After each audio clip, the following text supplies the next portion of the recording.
Hi everyone, this is Nyla and today I'm at Hoover Dam.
And of course, picture first. So windy in this bridge.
I feel so high, I could see everything in here. I cannot believe how beautiful it is.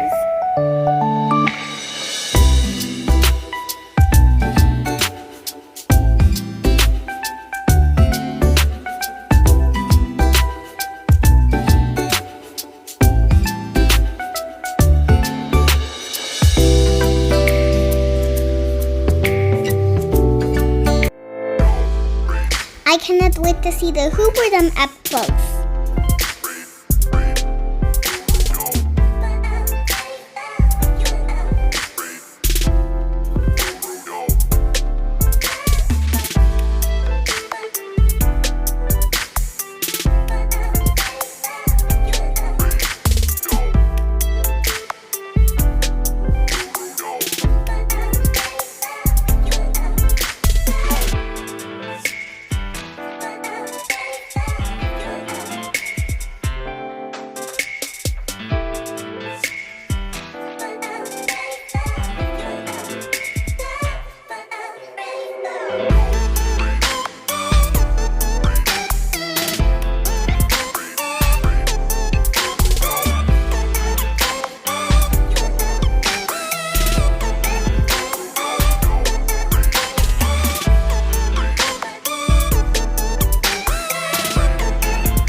There's the exhibit if you want to see.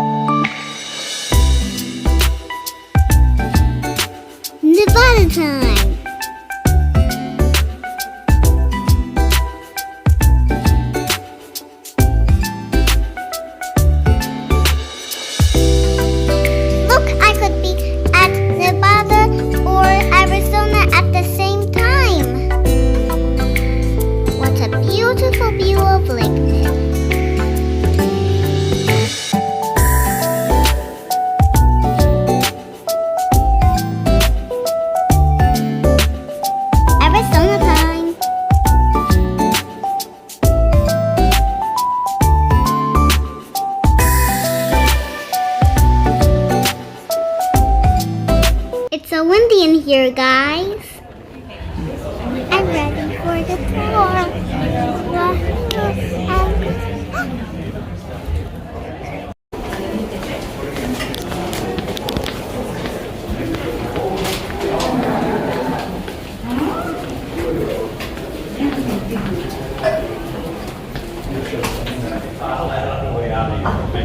So anyway, once again, my name is Lee. I'm going to tell you now about how they built the dam. So the first thing they had to do is they had to divert the water out of the river in order to have a dry place to build. I'm going to walk around this side, you can see this a bit better. So they built 4 diversion tunnels, 2 on each side of the river. And each of the tunnels is roughly 3/4 of a mile long, blasted out of solid volcanic rock, and they spent 2 years digging and blasting the tunnels.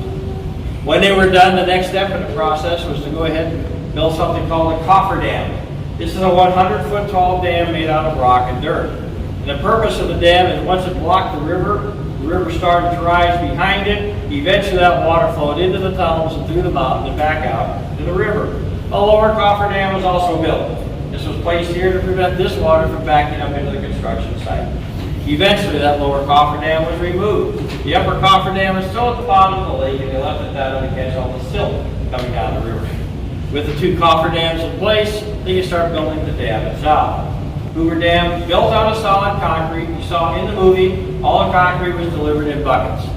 Each of those buckets held 16 tons of concrete. They delivered a bucket on average every 70 seconds. They did that day and night for 2 years straight. Once they started pouring the concrete, they never stopped until the dam was completed. Now while they're building the dam, there's a lot of other construction going on around, including 4 water intake towers. You see those in the lake. We walk around out there later on. The bottom of these intake towers is a big hole in the ground, 30-foot in diameter. It's called a penstock pipe in there, and it goes down, straight down almost 400 feet, it makes a turn, and it goes inside the rock canyon wall. The water going down through that penstock pipe, 96,000 gallons of water per second. That is enough water to fill an Olympic-sized swimming pool in a little over 6 seconds.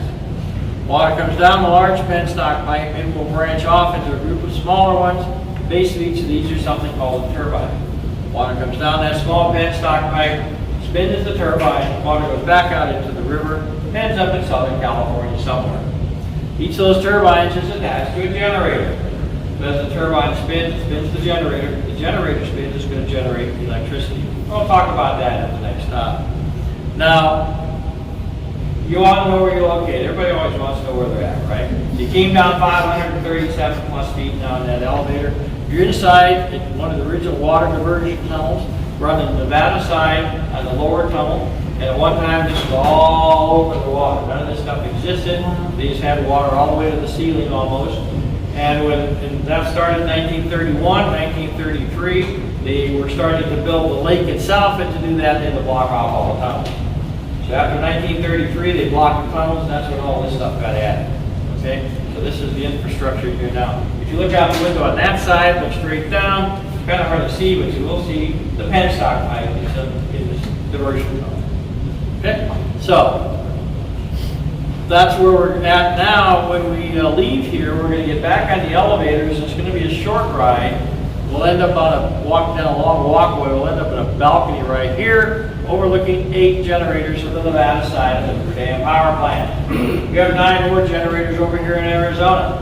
We are not going to take a hike over there to see those, because once you've seen one generator, you'll pretty much see them all. Not only that, it's Arizona, folks. Really, we want to go over there? I lived there 20 years. I know what I talk about. Okay, so the next thing I want to tell you about are the spillways. There's one on each side of the lake.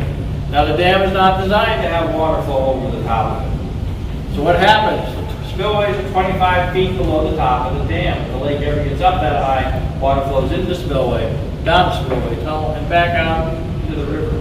They've used the spillways twice since they built the dam. The first time was a test back in 1941. They ran water over the spillways to see if they would work, and they did. Everything's fine. 1983 rolls around here. That's the year we had a big flood out here. A flood out here? Yeah. Well, there's 2 years of snow that accumulated the western side of the Rockies. It didn't melt. It was very cold winters. It was cold somewhere in between. The snow kept building up. And finally, in late March 1983, it all melted in about 3 weeks. When that happened, everything this side of the Rockies, downtown Salt Lake City had 5 feet of water in it. Great Salt Lake overflowed. Everything that would hold water held water. What was left over ended up where? How about Lake Mead? 1983. So this is the lake. This is the Nevada Spillway. And you can walk out there later on today and look at it. It's only 100 yards from the building you're standing in now.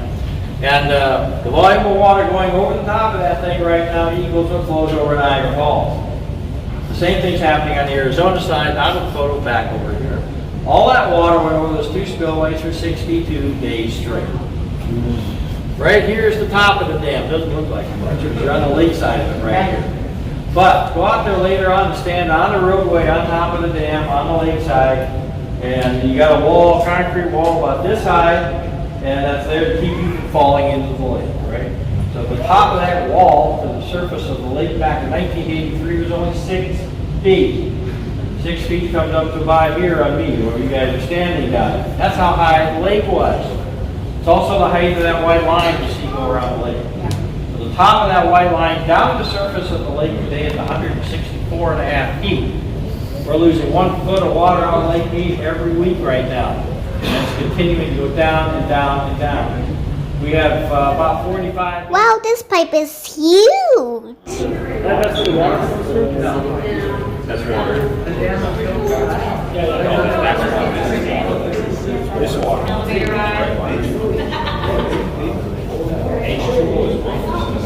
Oh, that's like...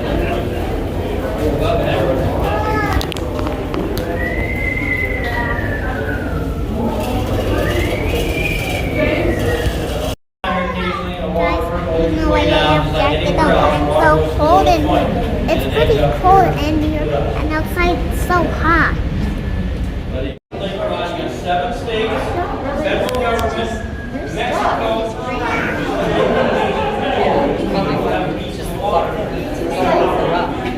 Electromagnets on it excite the electrons in that copper wire, and the output is electricity. Each of these generators can produce up to 130 megawatts of power, which is enough electricity for about 6. This rotor, the bridge cranes, all the generators, everything you see in this building are all original equipment from the mid-1930s up to the late 1940s. That's when all this stuff was installed. I told you downstairs where you were located in that tunnel. How do you move that thing? Well, right here, the big green item, that's called a bridge crane. And there's another one at the end of the building. The 2 bridge cranes travel along that railroad track. Hoover Dam stands 26 feet tall and structured. Does not look like it was made in 1950. From the takeoff structure, the wires carry the electricity up and over the canyon walls at 230,000 volts. Towers that support and direct the wires are leaning into the canyon. These are cantilever towers designed to ensure that the wires do not touch the walls of the canyon and short out. Now look downriver, midway on the canyon wall, and you will see a rectangular concrete building with 6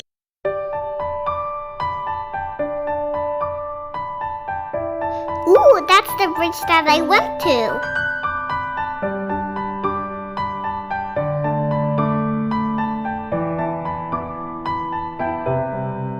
The perfect view of the bridge and Lake Mead. And don't forget to like, share, and subscribe. Watch Nyla grow for more videos. See you next time. Bye-bye.